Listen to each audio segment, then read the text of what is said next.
고린도후서 1장 12절에서 16절 그리고 23절에서 2장 1절까지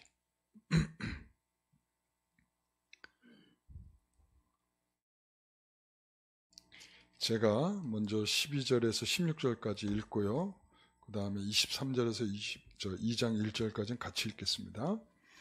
우리가 세상에서 특별히 너희에 대하여 하나님의 거룩함과 진실함으로 행하되 육체의 지혜로 하지 아니하고 하나님의 은혜로 행함은 우리 양심이 증언하는 바니 이것이 우리의 자랑이라. 오직 너희가 읽고 아는 것 외에 우리가 다른 것을 쓰지 아니하노니 너희가 완전히 알기를 내가 바라는 것은 너희가 우리를 부분적으로 알았으나 우리 주 예수의 날에는 너희가 우리의 자랑이 되고 우리가 너희의 자랑이 되는 그것이라. 내가 이 확신을 가지고 너희로 2번 은혜를 얻게 하기 위하여 먼저 너희에게 이르렀다가 너희를 지나 마게도냐로 갔다가 다시 마게도냐에서 너희에게 가서 너희의 도움으로 유대로 가기를 계획하였으니. 그 다음에 우리 같이 읽어봅니다. 23절에서 내가 내 목숨을 걸고 하나님을 불러 증언하시게 하노니 내가 다시 고린도에 가지 아니하는 것은 너희를 아끼려 함이라. 우리가 너희의 믿음을 주관하는 것이 아니요 오직 너희 기쁨을 돕는 자가 되려 함이니 이는 너희가 믿음에 섰음이라. 내가 다시는 너희에게 근심 중에 나가지 아니하기로 스스로 결심하였노니. 아멘. 오늘 말씀의 제목은 무엇을 위하여 오해받으면서까지 라는 제목으로 말씀을 함께 나누겠습니다. 지난주까지는 우리가 서론의 말씀을 나눴습니다. 고린도후서의 서론, 좀 독특하면서 그러면서 다른 바울 서신과는 좀 차별적인 그런 내용들이 있었습니다. 자, 하나님은 어떤 하나님이십니까? 라고 고린도후서는 말하고 있을까요? 위로의 하나님이시다. 아이고, 우리 성도들이 너무 잘 알았어요. 그런데 왜 위로의 하나님께서 바울에게 아시아에서 마치 그 소망이 끊어지고 그리고 사형 선고를 받고 큰 사망을 경험하도록 하셨는가? 왜 그랬다고 하셨죠? 첫 번째, 나를 의지하지 않고 나를 구원하기 위해서 예수 그리스도를 보내신 그 하나님을 의지하라. 의지. 1차원적인 것은 그거고 2차원적인 것은 뭐라고 그랬죠? 제사장적인 사명을 감당하라. 이런 거죠. 여러분 그렇습니다. 우리가 어떠한 고난을 겪는 것도 고난에 대한 그 사건에 집중하면 힘들어 죽겠네. 짜증난다. 이거밖에 할 게 없는 거예요. 그러나 하나님께서 이것을 왜 나에게 이 어려움을 주셨는가? 이 목적을 깨닫는 것이 매우 중요한 것입니다. 하나님 어떤 것도 우리에게 우연적으로 주시는 일은 없습니다. 하나님의 의도와 섭리 속에 우리가 살고 있다면 그 일어나는 일조차 우리가 아무리 힘든 일이라 할지라도 사도 바울이 수없이 겪었던 어려움들 속에서 사도 바울이 목적이 중요하다라고 말하는 것처럼 우리도 그 목적을 중요하게 생각할 줄 아는 성도들이 되시기를 바랍니다. 그래서 이제는 본론으로 들어가면서 첫 번째 주제는 이런 주제입니다. 고린도 교회 방문 계획을 왜 지키지 못했는가? 왜 지키지 못했을까? 그러니까 한편으로 말하면 사도 바울의 변명 같은 이야기일 수도 있고 목회자의 변명. 오늘 저는 거기에 빙자해서 목회자의 변명을 좀 해볼까 합니다. 자, 그래서 첫 번째는 바울은 사역의 대원칙이 있었다는 거야. 그 대원칙이 뭐냐면 하나님께서 주신 성품 안에서 내가 사역을 감당한다. 하나님 주신 은혜로 한다. 라고 하는 뭐가 있었어요? 원칙이 있었다. 12절 말씀 같이 읽어봅니다. 우리가 세상에서 특별히 너희에 대하여 하나님의 거룩함과 진실함으로 행하되 육체의 지혜로 하지 아니하고 하나님의 은혜로 행함은 우리의 양심이 증언하는 바니 이것이 우리의 자랑이다. 이것을 좀 더 이제 원래의 본문으로 번역을 해보면 이렇습니다. 자, 다시 한번 보여주세요. 자, 우리의 자랑은 이것이다. 이거예요. 먼저 뭐부터 시작을 해? 우리의 자랑은 이거야. 라고 시작을 하는데 그게 뭐냐면 곧 우리의 양심이 증언하는 것 하거니와 우리는 세상에서 특별히 여러분을 향하여 하나님으로부터 나오는 순전함과 진실함으로 또 육체의 지혜가 아니라 하나님의 은혜로 행했다. 이거예요. 그러니까 하나님으로부터 나오는 진실과 순전함으로 그리고 하나님의 은혜로 행했다라고 하는 거죠. 그러니까 이 사도 바울이 우리의 자랑은 이거야 라는 말이에요. 우리의 자랑은 이거야. 모든 게 다 하나님으로부터 됐다는 거야. 하나님으로부터 내가 사역을 했고 하나님으로부터 나오는 은혜로만 내가 했다는 거야. 난 이게 자랑이야. 여러분 사도 바울의 자랑이 우리의 자랑이기를 소원합니다. 강남의 모 교회에 이렇게 가보면 이 강남에 있는 교회들의 특징, 우리 교회는 재정이 든든합니다. 이러고 우리 교회는 판검사가 많아요. 제가 아는 목동의 모 교회에 가면 거기 이제 목사님이 이제 고대 법대 출신인데 거기에 보면 그렇게 또 이 법대 나오신 분들이 많아. 그렇게 모이나? 그리고 좋은 대학 나온 사람들이 수두룩합니다. 이런단 말이죠. 이게 자랑일 수는 없다. 교회의 자랑은 고린도 교회가 빠져 있는 자랑과 굉장히 유사할 수가 있는데 고린도 교회는 당시에 우리의 자랑은 하면서 자기의 어떤 특별함, 엘리트주의 이런 것들에 대해서 굉장히 자랑스럽게 생각했단 말이죠. 그러나 저는 이렇게 생각합니다. 저는 우리 교회의 자랑을 딱 생각하면 뭘 자랑하고 싶은가? 우리 성도들의 신앙과 그리고 또한 하나님을 따르는 믿음 그리고 하나님의 말씀을 사모하는 성도들의 사모함 자신을 지키려고 하는 신실한 신앙, 경건 신앙의 절개 전 이런 것들을 자랑하고 싶어요. 그러니까 제가 목사님들 이렇게 만나서 무슨 이야기를 하다 보면 제가 제일 많이 이야기하게 되는 우리 성도들 중에 요즘에 이렇게 성도들이 신앙이 잘하고 있는 성도들이 있어요. 너무나 행복해요. 그런 성도들의 모습을 보는 게 너무나 행복하고 너무 자랑스러워요. 이렇게 되더라고요. 저도 모르는 사이에. 그러니까 이것이 소원이다.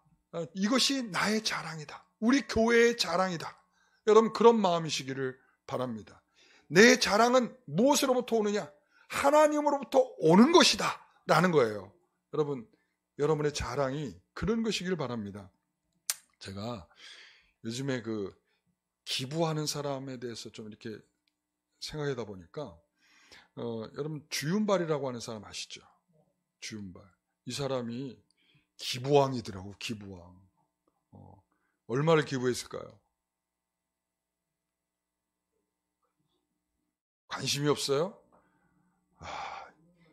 주윤발에 대해 관심이 없어? 난 관심 많은데. 우리 옛날에 영화 보면은 성냥개비 물고 나와가지고 총 쏘고 그럴 때 굉장히 매력적이었었는데, 근데, 이 주윤발이 그러면서 돈을 엄청 많이 벌었는데, 한 1조 가까이를 기부를 했다는 거야. 그러면서 어떻게 살아가느냐? 지하철 타고 다녀. 그리고 요즘에 새벽 5시부터 취미 생활이 있는데 사진 찍는 건데, 새 카메라가 아니라 헌 카메라를 사가지고 중고 렌즈를 사가지고 그렇게 해가지고 소박하게 살아가더라고. 그러면서 뭐라고 했냐면 우리가 다 태어날 때 아무것도 가져오지 않았는데 빈손으로 살아가면서 하루에 흰쌀밥 두 그릇이면 된다. 되게 훌륭해요. 굉장히 신앙적인 표현. 난 신앙을 있는지 모르겠는데 굉장히 신앙적인 표현이야. 아름다워. 정말 아름다워. 요즘에 그래서 제가 또 우리나라에 딴 사람이 없을까 생각해 봤더니 황정민 배우, 영화 배우. 여러분 아시죠? 난 저 사람이 왜 이렇게 다 떨어진 단화를 신고 다니나 그랬어요. 왜 이렇게 소박하지? 그랬어요. 그랬더니 최근에 기사에 나온 거 보니까 360억을 기부를 했다는 거야. 와, 제가 대단히, 그러면서 이제 이 인터뷰 때문에 사실 제가 이제 요거를, 여러분들 소개하는 건데, 인터뷰를 하는데 뭐라고 인터뷰를 하냐면, 어떻게 그렇게 많은 그 돈을 기부할 수 있습니까? 그러면서, 배우는 무대에서만 빛나면 됩니다. 제가 이 말에 엄청 감동을 받았어.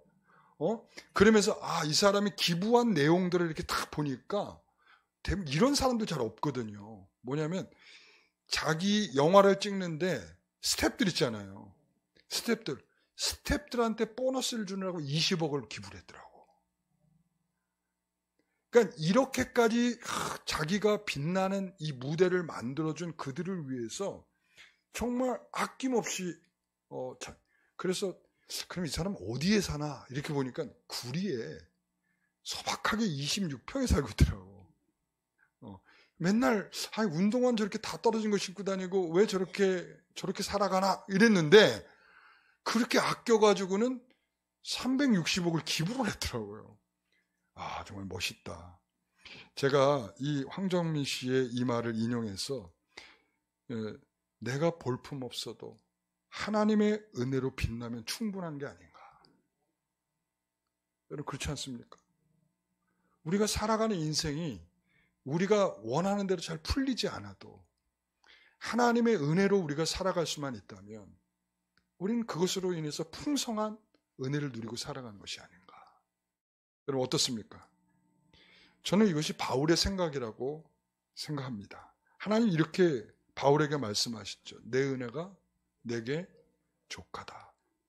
내 능력이 약한 데서 온전해진다. 약한 데서 온전해진다. 그러니까 3번씩이나 이게 고린도후서 12장에 나오는 말씀 아니겠어요? 그러니까 이 약한 데서라고 할 때 그는 3번이나 하나님께 간절히 기도했죠. 내 병 좀 고쳐주세요. 그랬더니 하나님으로부터 오는 답은 이거야. 내 은혜가 내게 족하다. 이거야. 그러니까 약한 데서 네가 지금 약하고 몸이 아파서 정말 힘들고 이것 때문에 내가 이거 사도 맞나? 할 정도의 위기감이 온다 할지라도 네 은혜가 이걸로 좋게 라고 할 때 약한 데서 하나님의 능력을 경험하고 있다. 풍성한 은혜다. 이것을 말하고 있는 거죠. 바울은 바로 이것을 자랑하는 거예요. 내가 자랑한다면 이런 걸 자랑한다. 오늘 본문의 자신의 자랑이 진짜라는 사실을 말하고자 양심의 증언을 불러드렸어요. 그 양심은 어떻게 보면 자신의 도덕적인 것을 평가하는 마음의 기관이다. 이렇게 얘기할 수 있는데 그것이 무엇과 관련이 있냐면 하나님으로부터 오는 성품과 관련이 있다. 이렇게 얘기를 하는 거죠. 그래서 바울은 자신의 자랑이 그가 행하던 방식과 관련이 있는 것인데 첫 번째로는 순전한 마음으로부터 나오는 거룩함이다. 그러니까 나는 하나님으로부터 오는 거룩함인데 이것은 뭐냐면 내가 마음과 행동이 다르지 않고 다른 마음의 동기를 품고 이 일을 행하지 않는다. 그러니까 앞으로 지금 사도 바울이 뭘 설명하려고 이 말을 하고 있는 거예요. 내가 말한 것처럼 너희에게 방문하지 못한 이유는 내가 어떤 다른 이익을 얻기 위한 거나 내가 다른 마음을 가지고 내가 너희들한테 못 간 게 아니라 내가 정말 이 편지에 쓴 대로 그대로야. 즉 그 말을 하고 싶은 거예요. 두 번째는 아무것도 숨길 것이 없는 진실함. 이것은 바울이 성도들을 대하는 태도요. 하나님에 대한 자세죠. 그래서 여기에 기인해서 이 두 방식은 다 모두 다 어디로부터 왔어요? 자신으로부터 개발된 게 아니라 하나님으로부터 온 거야. 하나님의 성품이죠. 그러니까 하나님의 성품과 계속 교류하다 보니까 하나님의 성품으로부터 내가 받게 된 거야. 그러니까 내가 다른 생각을 가지고 계획을 바꾸거나 어떤 이익을 생각하며 행동한 것이 아니라 나는 이중 플레이하는 사람이 아니다. 이런 거죠. 자, 그러면서 13절 14절 같이 읽어봅니다. 오직 너희가 읽고 아는 것 외에 우리가 다른 것을 쓰지 아니하노니 너희가 완전히 알기를 내가 바라는 것은 너희가 우리를 부분적으로 알았으나 우리 주 예수의 날에는 너희가 우리의 자랑이 되고 우리가 너희의 자랑이 되는 그것이라. 아멘. 그러니까 바울은 자신이 쓰는 내용 액면 그대로야 라고 얘기를 하는 거야. 그래서 바울은 자신의 사역이든 편지든 거룩하고 진실한 것, 하나님으로부터 온 성품으로 내가 받고 행하는 것, 이런 내용이 다 담겨 있다 이거죠. 그렇기 때문에 겉과 속이 다르지 않는 사역이고 말씀이다, 이런 말을 하고 있는 거예요. 저는 이러면서 부분적으로 이렇게 너희가 우리를 부분적으로 알았으나, 사도 바울도 고린도 교회 성도들을 다 완전하게 알았을까요? 완전하게 알았을까요? 몰라요. 사람 속을 그렇게 쉽게 알 수 있는 게 아니에요. 제가 사도 바울에게 충고 하나 해주고 싶은 게 있어요. 건방지게 제가 할게요. 적어도 목회는 한 10년은 성도들하고 부딪혀서 이런저런 일들을 경험해봐야, 그래야 서로가 조금 안다. 그것도 전부가 아니고, 뭐라고요? 그래야 조금 안다. 내가 사도 바울을 이렇게 순회 전도자면서 고린도 교회 성도들을 어떻게 다 파악하겠어? 마찬가지지. 그들이 바울을 어떻게 다 파악하겠어? 못하지. 그러면서 저는 이런 생각을 해봐요. 저도 이런 경험을 합니다. 제가 어떤 행동을 하면서 교회를 염려하고 걱정하는 차원에서, 저는 항상 어떤 일의 시작은 뭐냐면 교회에 대하여 염려와 걱정으로부터 시작을 해. 아시겠어요? 그걸 아셔야 돼. 여러분 다른 의도가 있지 않을까, 이 생각하면 안 되는 거야. 저는 모든 시작과 출발은 교회를 위해서 이렇게 하는 게 좋지 않을까? 로부터 시작을 해요. 그런데 다른 의도가 있는 거 아니야? 라고 의심을 받았어요. 저는 있는 대로 말하면 다 성도들이 이해하겠지라고 생각을 했어요. 그런데 아니더라고. 그래서 그때 제가 알았죠. 아, 그렇구나. 내가 너무 단순했구나. 나는 그냥 있는 대로 말하고 내 마음 가진 대로 그대로 성도들한테 표현하면 다 성도들이 아, 그렇죠 라고 생각해 줄 줄 알았는데, 아, 그게 아니더라고. 어떤 사람은 제가 거짓말하는 것이라고 부추기까지 하더라고. 아, 그렇구나. 그래서 언젠가 교회 사택을 이제 매입하고 구입을 하려고 할 때, 제가 그때 이제 분명하게 생각을 했죠. 이것은 교회 명의로 해야 된다. 사택은. 맞죠? 그죠? 당연하죠. 사택은 이 교회 명의로 해야 된다. 그래서 이제 2,100만 원을 계약금을 걸었어요. 그리고는 이제 대출을 알아보려고 여기저기 은행을 기웃거려 봤더니 은행에서 안 해준다는 거야. 교회는 저희는 좀 대출하기가 좀 어렵습니다. 다 그러는 거예요. 문전박대. 그래서 이제 제가 성도들 몇몇 분들 중에 이제 아는 은행이 있으면 좀 알아보라. 연결 좀 했으면 좋겠다. 이랬단 말이죠. 그런데 제가 거짓말이라고 부추겼던 그분이 이제 이러더라고요. 교회 명의 대출이 정말 어렵던데요. 그러니까 목사님 명의로 하세요. 그러더라고. 나도 그거는 할 줄 알아요. 제가 그때 그분에게 뭐라고 그랬을까요? 감사합니다. 알려주셔서 감사합니다. 그랬을까요? 그때 이렇게 얘기했습니다. 제가 2,100만 원을 날리는 한이 있어도 제 명의로는 안 합니다. 2,100만 원이 네 집 강아지 이름인가?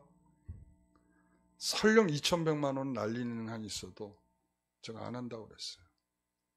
왜 그러냐면 제가 그 이전에 겪었던 교훈이죠. 분명한 자세를 보여줘야 된다. 분명하게. 성도들이 모호하게 이해하지 않도록, 다른 말을 할 수 없도록 정확하게 표현해야 된다라고 제가 이제 깨닫게 된 거죠. 왜? 성도들은 나에 대해서 부분적으로 알고 완전히 알지 못하기 때문이죠. 항상 본인이 생각하는 대로 생각을 하려고 하죠.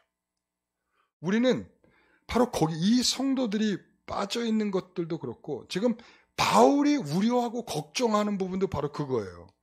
바울이 지금 부분적으로 알았다는 거, 바울이 개척을 했어요. 그런데 이 옆에서 갉아먹는 사람으로 인하여 그 사람이 됨됨이를 알 수 있는 조각이나 퍼즐들이 맞춰질 수 없도록 오해를 불러일으키도록 뭔가가 계속 분위기가 만들어지고 있다는 거야. 그러니까 사도 바울이 지금 이렇게 편지를 쓰지 않고는 안 될 만한 상황이 벌어지고 있다는 거죠. 바울은 너희가 완전히 알기를 바란다. 그러니까 제가 바울에게 지금 좀 깜도 안 되지만 제가 조언을 좀 해드렸어요. 자, 그렇습니다. 저에게도 사역의 원칙이 있습니다. 제가 아까 말씀드렸죠? 제가 교회를 위하여. 그죠? 그 다음에는 하나님의 영광을 위하여. 저는 모든 생각과 결론에는 이 두 가지를 두고 있습니다. 그러니까 이것을 전제로 하지 않고는 제가 말하지 않으려고 애를 씁니다. 이것 때문에 어떤 이야기를 하고 어떤 사건을 만들고 어떻게 되자고 성도들에게 이야기하는 겁니다. 앞으로 의심하지 마세요. 아시겠죠? 제가 여러분들한테 명확하게 가르쳐드렸어요. 예? 그러니까 이제 한 13년 되니까 여러분들 이제는 좀 알지 않아요? 저에 대해서? 그렇죠? 저를 경험해봐서 이제 노 목사는 어떤 사람이다라고 대충은 이제 알지 않습니까? 아직도 전부는 몰라요, 여러분들. 알려면 멀었어. 그러나 그래도 어느 정도는 좀 알 수 있지 않습니까? 저는요, 이것이 저의 거룩함과 진실함이라고 생각을 합니다. 하나님으로부터 나에게 주신 마음이다. 하나님께서 교회를 섬기도록 나에게 주셨을 때의 마음은 교회를 위하여, 하나님의 영광을 위하여 네가 힘써라 라고 하는 하나님의 본질에 충실한 마음을 저에게 주셨어요. 오늘은 바울의 변명이면서 저의 변명이기도 합니다. 오늘 사랑하는 성도 여러분, 이것이 잘 들려지기를 원합니다. 이것이 잘 서로 간에 교감이 될 때 우리가 서로의 아름다운 목회지가 될 뿐만 아니라 하나님 안에서 우리가 서로 좋은 공동체가 되는 것입니다. 여러분, 두 번째는 이 고린도 교회 방문 계획의 변경에 대해서 상당한 오해가 생기는데 이 오해에 대해서 이제 설명을 합니다. 자, 15절 16절 말씀. 내가 이 확신을 가지고 너희로 2번 은혜를 얻게 하기 위하여 먼저 너희에게 이르렀다가 너희를 지나 마게도냐로 갔다가 다시 마게도냐에서 너희에게 가서 너희의 도움으로 유대로 가기를 계획하였으니. 바울은 에베소에 있는 동안에 고린도전서를 썼어요. 그래서 고린도전서를 이 고린도 교회에게 보냈습니다. 바울은 고린도 교회 성도들에게 이 고린도전서 16장에 이렇게 얘기를 하죠.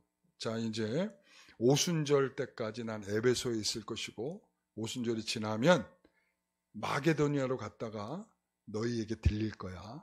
이렇게 얘기를 했어요. 그게 바로 이제 16절에 있었던 계획이 바로 그 계획이야. 그러니까 고린도전서 16장에 설명되었던 그 계획. 그 바울이 이렇게 편지를 보내서 이렇게 하겠다고 그랬는데 그렇게 하지 않았다. 지금 얘기를 하는 거예요. 자, 그랬을 때 왜 그렇게 하지 않았냐면 이 바울이 고린도 교회에 가고자 했던 목적이 있었어요. 그 목적 중에 하나가 뭔가 하면 당시에 예루살렘 교회가 화재로 인해서 굉장히 어려움을 겪고 있었어요. 그래서 개척한 교회들, 이미 세워진 교회들에게 다니면서 모금 운동을 했어. 바울이. 그렇기 때문에 내가 고린도 교회에 가고자 하는 목적 중에 하나는 뭐냐면 예루살렘 교회를 위한 모금을 위해서 내가 너희들에게 가고자 한다라고 16장 2절에 설명을 하고 있습니다. 이런 계획은 이제 갑자기 전달된 그 소식 때문에 변경이 됩니다. 어떤 소식이었냐면 디모데가 사도 바울을 찾아옵니다. 당신이 보낸 고린도전서를 통해서 성도들에게 이제 전달을 했는데 이 고린도 교회 성도들이 거기에 대해서 반응이 제대로 없습니다. 냉랭합니다. 전혀 바뀔 마음들이 없습니다. 더욱 바울에 대해서 단호한 태도를 보이고 있습니다. 이런 내용을 전달한 거예요. 그래서 이런 혼란한 이야기를 들으니까 사도 바울이 어떻게 됐냐면 갑작스럽게 마음을 바꿔서 당장 가봐야겠다. 이렇게 된 거야. 당장 가봐야겠다. 그래서 근심하는 마음으로 2장 1절 뭐라 그래요? 2장 1절 근심 중에 나아갔다는 거야. 이게 이제 갑작스러운 방문을 했다는 거야. 누구에게? 고린도 교회에게. 이 고린도 교회 소식을 듣고 난 다음에 여기에 대해서 너무나 이제 사도 바울이 조급한 마음이 드니까 당장에 그냥 가버린 거야. 갔을 때 이제 어떤 일들을 다 처리하고 돌아오면서 내가 너희들한테 다시 갈 거야. 그러면서 왔단 말이죠. 이제 바울은 이 근심과 걱정 가운데 갑작스럽게 방문했을 때 몇몇 사람들로부터 굉장히 심한 공격을 받은 것 같아요. 그래서 아주 모욕적이고 곤욕을 치르는 상황을 겪게 됩니다. 그러나 그 가운데서 다수의 바울을 지지하는 사람들이 있잖아요. 지지하는 사람들까지도 아무 말을 하지 않는 거야. 이 사람들 더 나빠. 침묵하는 거야. 그러니까 거기에 대해서 거짓 교사들이 비난을 하면서 사람들을 선동하고 있는데 제대로 바울을 알고 있는 사람들조차도 침묵하고 아무 말을 안 하는 거야. 그러니까 사도 바울이 화가 났겠죠. 그러면서 그 화를 삭히면서 돌아왔어. 다시 에베소로 돌아왔어. 그리고서는 어떤 편지, 눈물의 편지를 쓴 거야. 화나고 답답하고 안타까운 심경을 담아서 눈물의 편지를 썼어. 바울은 이 눈물의 편지를 보내고 긍정적인 답변이 올 때까지 가지 않겠다라는 생각으로 지금 가지 않은 겁니다. 그로 인해서 바울은 일부의 사람들부터 상당히 오해를 사게 된 거죠. 거짓 교사들은 봐라 이거야. 바울의 말을 도대체 믿을 수가 없다. 그 사람은 믿을 수 없는 사람이다. 그리고 바울이 전한 복음도 그 복음이라고 말하지만 사실은 그것도 믿을 만하지 않다. 이렇게 얘기를 하는 거죠. 바울은 예고 없이 갑자기 찾아와서는 성도들에게 와가지고는 갑작스럽게 들이닥치더니 지금은 올 걸 기대하고 있음에도 불구하고 우리가 기다리고 있는데도 지금은 오지도 않는다. 온다고 해놓고서도. 이것은 단순한 약속을 지키지 않았다라는 문제보다 고린도 교회가 전반적으로 흔들리는 굉장히 뿌리까지 흔들리는 일이 돼버리고 말았죠. 아니 도대체 이 바울은 어떠한 상황에서 계획을 세웠길래 라는 거죠. 15절을 보면 내가 이 확신을 가지고 계획을 세웠다는 거야. 그러니까 바울은 확신을 가졌는데 그 확신은 뭐냐면 서로 마지막 날에 자랑이 될 것이다.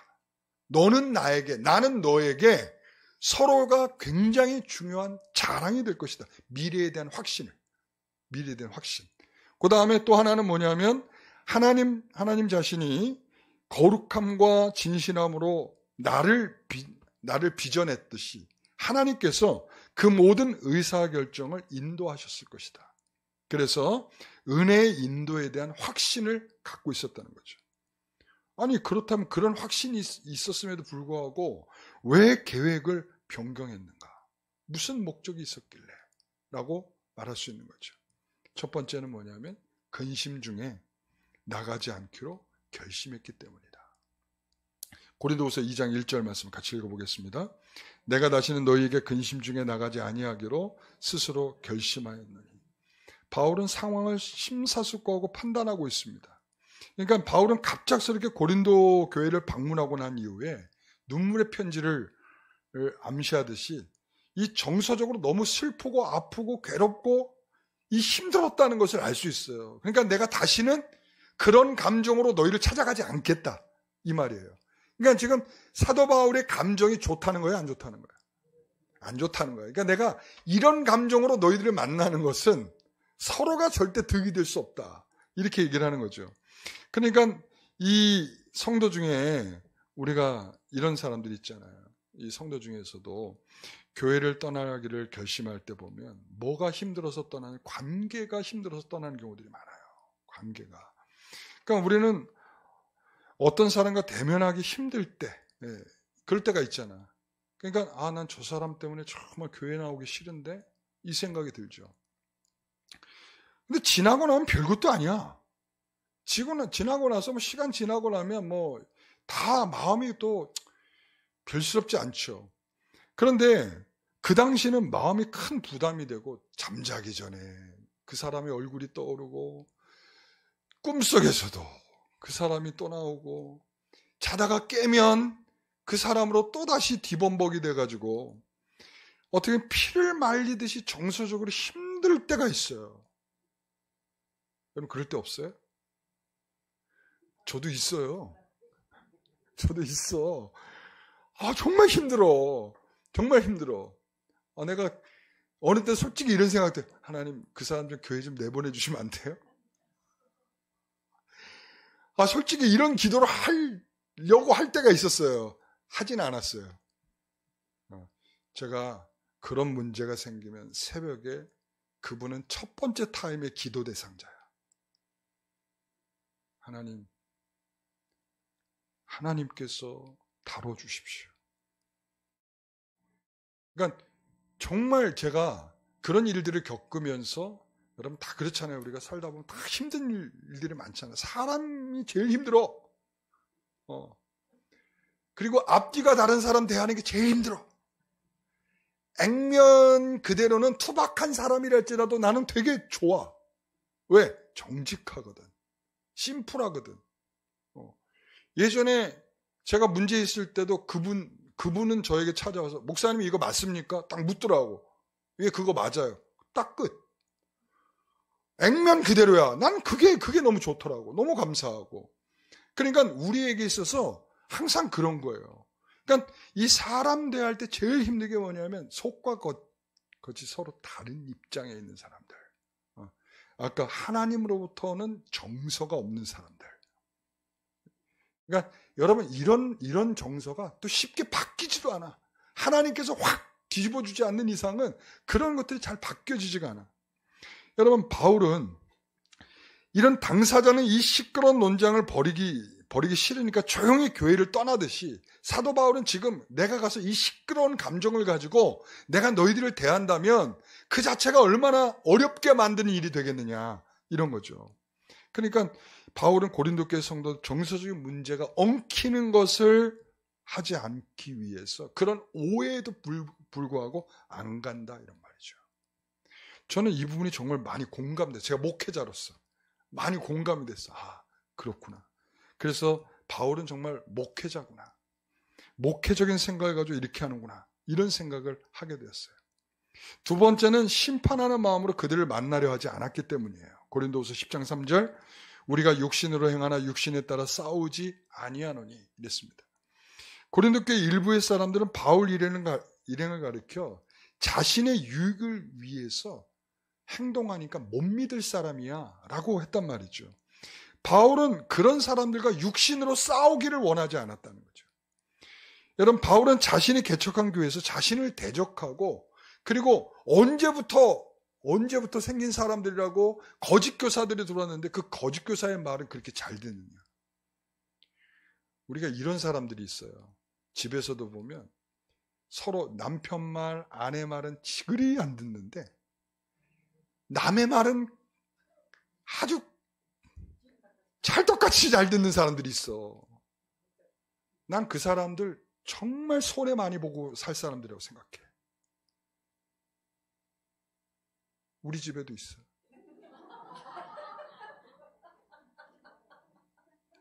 우리 아내가 아니에요. 저 오해가 또 생길까봐. 우리 아내가 아니에요. 우리 아내가 아니야. 있어요. 우리 정말 제가 말하면 잘 말을 안 듣. 그래서 내가 요즘에 만나는 분들한테 그런 말을 해요. 자식 말을 잘 들어야 노후가 편안해집니다. 자식 말을 잘 들어야 돼. 우리가 지금 연세 많으신 분들이 많으니까 제가 꼭 부탁드리고 싶어. 자식 말을 잘 들어야 돼.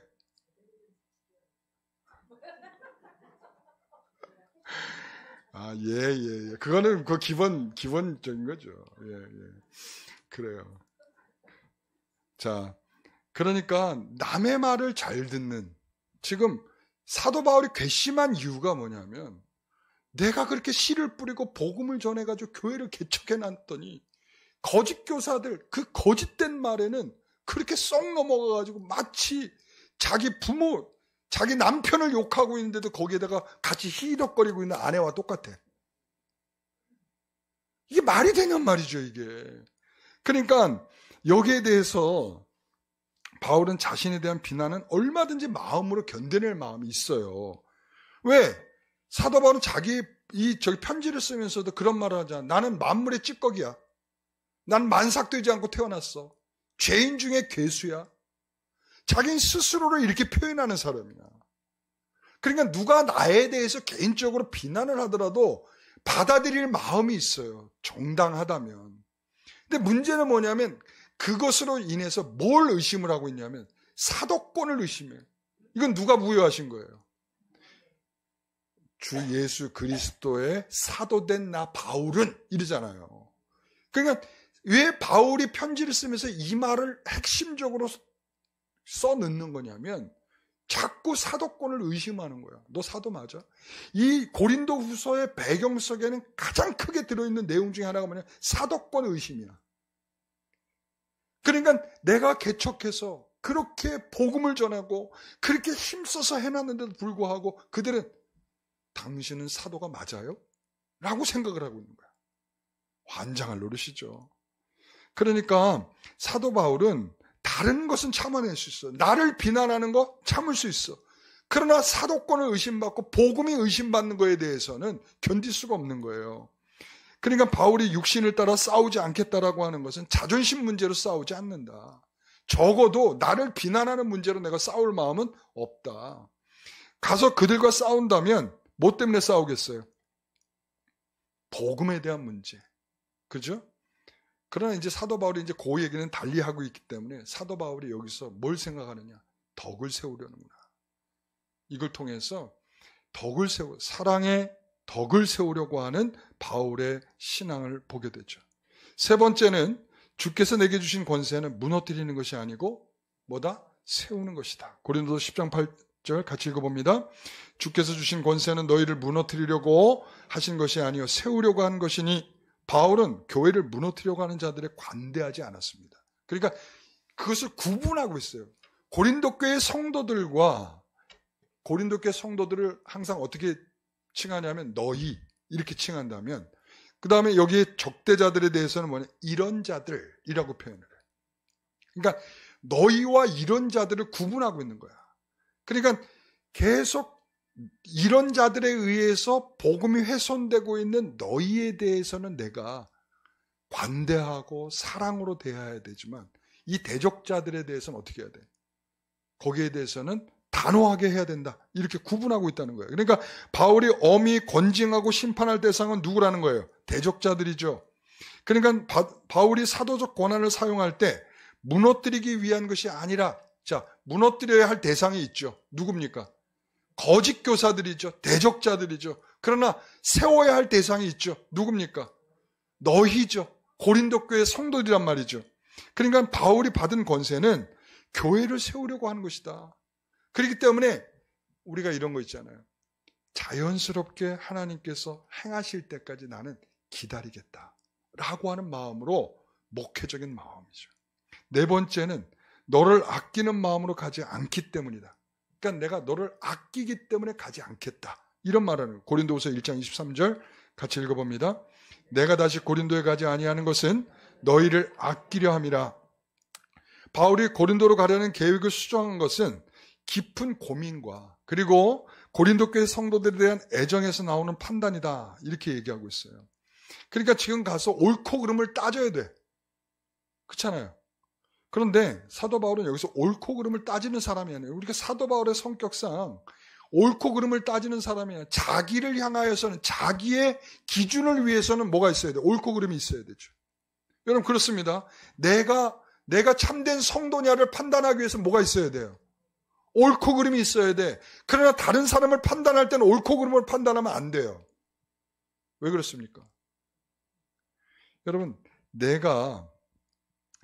사도 바울의 항상 기준은 뭐냐면 다른 사람들에게 사랑은 덕을 세운다. 이렇게 얘기해요. 여러분 이 덕이라고 하는 문제가 옳고 그름보다 더 위에 있다는 거야. 여러분 우리 성도들을 판단할 때 판단하는 사람들은 옳고 그름을 판단하면 있잖아요. 내가 마치 그 사람보다 어디에 있다고 생각해? 위에 있다 생각해. 그래서 자꾸 판단하다 보면 뭐가 들어오는 줄 아세요? 교만이 들어와. 절대 그렇습니다. 제가 한 번도 그런 것이 비껴나간 것을 본 적이 없어요. 옳고 그름을 계속 판단하는 사람이 그 자리 위치에 계속 있잖아요. 그러면 그 사람은 교만해져요. 자기가 우월하다고 생각해. 내가 그것을 판단할 수 있는 기준이라고 생각을 해. 그렇기 때문에 교만해지는 거예요. 그래서 사도 바울은 그런 그레이드를 갖고 있음에도 불구하고 판단을 유보하고 뭐라고 말하냐면 사랑으로 덕을 세운다. 사랑으로 덕으로 판단한다. 이렇게 얘기를 해. 그래서 우리 고린도전서 8장에 보면 이렇게 얘기하잖아요. 우상에 놓은 재물을 먹어야 되느냐 말아야 되느냐. 먹어야 돼요, 말아야 돼요.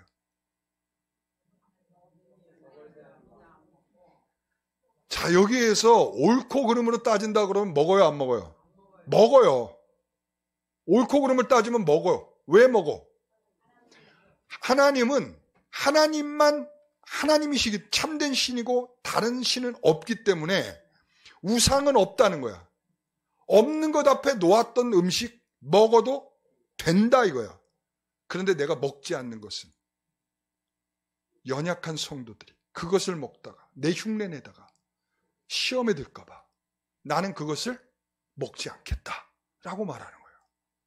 그러니까 이건 뭐예요? 옳고 그름의 문제예요? 아니죠. 덕을 세우는 문제예요. 이게 중요한 거예요.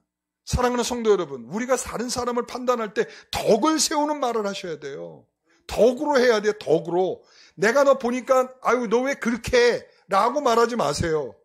나도 판단 받을 말 많아요. 예, 우리가 덕으로 사랑으로 말을 할 줄 있어야 돼요. 오늘 사도 바울이 말하려는 게 그거예요. 여러분 모세가 광야에서 40년 세월 동안 깨달은 게 있어요. 뭐냐면 백성들은 하나님을 흡족하게 한 번도 한 적이 없다라는 거예요. 여러분 한번 생각해 보세요. 여러분들 신앙생활하면서 하나님을 한 번이라도 하나님 마음에 흡족하게 한 적이 있을까요? 자신 있어요? 자신 있어요, 없어요? 그러면서 왜 신자라고 그래? 자신도 없으면서. 여러분 모세가 굉장히 화를 냈던 적이 두 번이 있어요. 이 40년 동안. 언제죠? 십계명. 그죠? 황금송아지 사건. 황금송아지 사건에서 십계명을 확 던져버려가지고 이 돌판을 확 깨버렸다는 거 아니에요. 성질이 보통이 아니에요. 자, 그리고 난 다음에 또 두 번째는 뭐냐면, 반석을 쳐가지고, 반석을 두 번이나 쳐가지고, 성질을 내면서 물을 냈어. 예? 그러니까 요 두 번의 사건에서만 화를 냈어. 그러니까 근데 이 두 번도 다 뭐와 관련이 있어요? 하나님에 대한 성도들의 부족함 때문에 생긴 화죠. 자, 그러면서도 이 모세는 이 뭐라고 불리냐면 하나님께서 그를 평가할 때 뭐라고 불러요? 어떤 사람이라고 그래? 온유한 자다. 온유한 자다. 온유하다는 게 뭐예요? 따뜻하고 부드러운 사람이에요. 하나님 앞에 잘 길들여진 사람이라는 거예요. 그러니까 내가 화를 내는 것도 뭐 때문에 화를 내는 거야? 하나님 때문에 화를 내고, 내가 지금 감사와 기쁨이 있어도 하나님 때문에 감사하고 기뻐하는 거죠. 그러면서 거기에서 자신이 하나님 손에 길들여진 사람이라는 것을 알면서, 그러니까 거기에서 인간에 대한 이해가 생긴 거죠. 신명기 9장 24절 같이 읽어봅니다.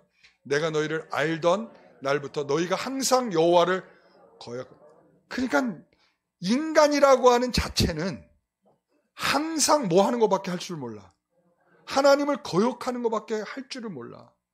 그렇게 해서 벌어진 일이 황금송아지 사건이고, 그래서 내가 화를 내면서 이 십계명을 부셔버렸는데, 그러고 나서 한 게 뭐냐면 모세가 25절에 그때 여호와께서 너희를 멸하겠다 하셨으므로 내가 여전히 40주 40야를 여호와 앞에 엎드리고 뭐 했다고 그래? 그들을 위해서 기도했다. 그리고 그 앞부분에 가서 보게 되면 40일 동안 뭐 했다고 나오는지 아세요? 금식했다. 이렇게 40일 동안. 그것도 나를 위해서? 아니고 죄인된 인생들을 위해서, 네 스스로는 바꿔갈 수 없는 인생들을, 전적인 타락된 인생들을 위해서, 하나님을 거스리는 것밖에 할 줄 모르는 인생들을 위해서 모세가 할 수 있는 유일한 것은 하나님 앞에 금식하며 기도하는 것. 여러분, 오늘 사도 바울이 바로 그것을 깨닫고 있는 거예요. 고린도후서 5장에 보면 바울은 그리스도의 사랑이 우리를 강권한다 이렇게 말하고 있어. 그래서 내가 미쳤어도 누굴 위해서 미쳐? 하나님을 위해서 미쳤고, 내가 완전해져도 누굴 위해서 완전해져? 아니, 너희를 위해서. 너희를 위해서. 그리스도께서 죽으심은, 그리고 새로운 피조물로 만들어 우리를 그리스도와 화목하게 하여 우리를 화목하게 하는 직분을 주셨다 이렇게 말해요. 무슨 직분이요? 화목하게 하는 직분. 모세의 직분과 같은 거죠. 화목하게 하는 직분을 주셨다. 그렇기 때문에 내가 너희를 사랑하기 때문에 안 가는 거야. 내가 너희와 화목하기 위해서 안 가는 거야. 너희에 대한 나의 감정은 내가 지금 가면 내가 너 얼굴에 침을 뱉을지, 내가 너의 얼굴에 대고 욕을 할지, 너희가 어떻게 그럴 수 있냐 이 배신자들아 라고 험한 말들을 막 쏟아낼지 모른다는 거죠. 그러니까 그러므로 내가 사랑의 마음으로 너희에게 가지 않는 것이다. 여러분, 궁극적으로 하나님께서 우리는 너희를 사랑하고 아끼시기에 나를 통해 통치하시고 다스린다는 생각을 할 때 나는 너희를 정죄하고 판단하는 자리로 가지 않겠다는 거예요. 내가 정죄하고 판단하는 자리에 가지 않겠다. 덕스럽게 하겠다라는 거죠. 우리 주님께서는 비유의 말씀에서도 알곡과 가라지의 비유에서 알곡을 위해서 가라지를 뽑지 않겠다 하시는 분이에요. 그러니까 지금 사도 바울이 가지 않는 이유는 바로 거기에요. 내가 당장에 가서 요조를 내고 어떻게 하기를 내가 할 수 있지만 하지 않는 것은 누구를 사랑하기 때문에, 너희를 사랑하기 때문에, 너희를 아끼기 때문에, 너희가 혹시라도 다칠까 봐, 너희가 괜한 마음으로 감정적으로 정서적으로 무너져서 하나님에 대한 신앙까지 깨어질까 봐, 이런 마음들 때문에 사도 바울이 지금 기다리겠다는 말을 하고 있는 거예요. 저는 13년 동안 제가 목회하면서 배운 한 단어는 뭐냐면 기다림이에요. 하나님께서 저에게 가장 많이 가르쳐 주신 단어는 기다림이에요.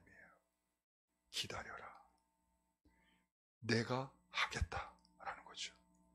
오늘 우리는 그런 기다림 속에 하나님이 풀어가시는 은혜의 역사를 기대하십시오. 오늘 사도 바울이 내가 무리해서 갈 수 있어. 가면 해결할 수도 있어. 그러나 누군가는 마음에 다치고 정서적으로 무너지고 깨트러지고 하는 무너지는 일이 될까 봐 나는 세우는 일을 하기 위해서라도 안 가는 거야. 이런 거고, 그 다음에 나는 하나님께서 받은 사명이 달라. 나는 화목의 직분을 받은 사람이야. 우리 모두가 다 동일한 사람입니다. 예수 그리스도께서 여러분들을 위해서 죽으셨고, 그리고 그 죽으심은 바로 화목의 제사에 결부되어 있는 사람들이죠. 그러므로 예수께서 우리에게 사명을 주실 때 바로 너희는 모든 사람과 화목하라 라고 하는 화목의 직분을 우리에게 주셨다라고 말씀을 할 수 있는 거죠. 오늘 우리는 성도들에게 참된 신앙을 부여하실 때 바로 그것이 우리 교회 성도들이 나중에 여러분의 자랑이 내가 되고 목회자가 되고 또한 저의 자랑이 여러분들이 되는 이 아름다운 열매의 일을 위해서 우리가 참고 기다릴 줄 아는 그런 성도들이 되기를 간절히 소망합니다. 기도하겠습니다. 하나님, 우리의 인생들은 조급합니다. 당장 가서 내가 하고 싶은 말, 틀린 것을 말하고 싶은 것이 우리의 심정입니다. 그러나 하나님께서는 참으라고 말씀하십니다. 기다리라고 말씀하십니다. 하나님께서 풀어가시고 해결하실 때까지 잠잠히 기다릴 줄 아는 성도들이 되라고 말씀하고 있습니다. 오늘 우리는 성급함으로 모든 일들을 그르치는 자가 되지 않게 하시고 덕스러운 성도들이 되게 하여 주옵소서. 예수님의 이름으로 기도하옵나이다. 아멘.